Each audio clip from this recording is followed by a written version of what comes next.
Praise the Lord. இன்றைய நாளுக்குரிய வேத வசனம் சங்கீதம் 118 அதிகாரம் 22 வசனம். வீடு கட்டுகிறவர்கள் ஆகாதென்று தள்ளின கல்லே மூளைக்கு தலைக்கல் ஆயிற்று.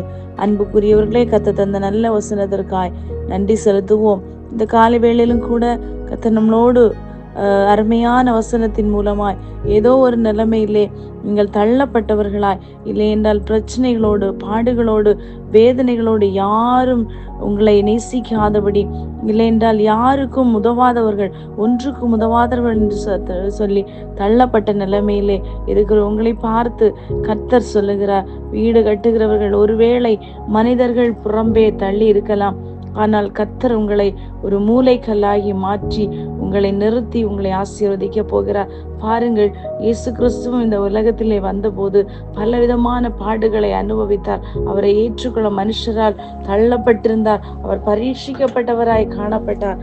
ஆனாலும் அவரே நமக்கு தலையானார். அவர் தலையாய் இருக்கும்போது நாம் எதற்காக வேண்டி பாரப்பட வேண்டும்?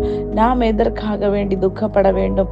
காரணம், நம்முடைய பாடுகளுக்காகவும் நம்முடைய துக்கங்களை ஏற்றுக்கொண்டு அவரே நமக்காய் சிலுவையிலே கிருபாதார பலியாய் அவர் நமக்காய் பாடுகளை ஏற்றுக்கொண்டார். பாருங்கள், ஆகையால் இந்த நாட்களில் நாம் கலங்க வேண்டிய தேவையில்லை. அதற்கு அடுத்த வசனத்திலே சொல்லப்பட்டிருக்கிறது, இது கர்த்தராலே ஆயிற்று. யாரால் மாத்திரம் இதை மாற்ற முடியும்? கர்த்தராய் இயேசு கிறிஸ்துவினால் மாத்திரம், கர்த்தரால் மாத்திரம், அதை பிதாவாகிய தேவனால் மாத்திரம் இந்த காரியங்களை செய்ய முடியும். காரணம், தன்னுடைய சொந்த குமாரன் என்றும் பாராமல் நம்முடைய பாவங்களுக்காக, இந்த உலகம் பாவம் நிறைந்தது.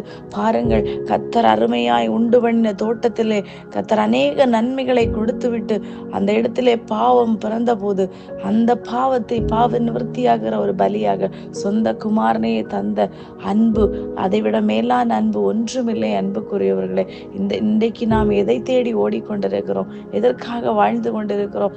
நாம் ஒரு விசை சிந்தித்து பார்ப்போம். தள்ளப்பட்டதாயினும் அவருக்கு நீங்கள் விலையேறப்பட்டவர்கள். ஆகையால் இந்த நாட்களில் உலகத்தில் என்ன நம்மை குறித்து சொல்லுகிறார்கள், இல்லை நம்மை குறித்து என்ன நோக்கத்தோடு பார்க்கிறார், அதை நீங்கள் பார்க்க வேண்டிய அவசியமே இல்லை. கர்த்தருடைய முகத்தை மாத்திரம் நோக்கி பாருங்கள். அது கர்த்தராலே ஆயிற்று. அது நம்முடைய கண்களுக்கு ஆச்சரியமாய் இருக்கிறது. பாருங்கள், நமக்காக மோசே அழைத்த தேவன் இஸ்ரவேல் ஜனங்களை வழிநடத்த அவரே தண்ணீர் கொடுப்பதற்காக அவர் கன்மலையானார்.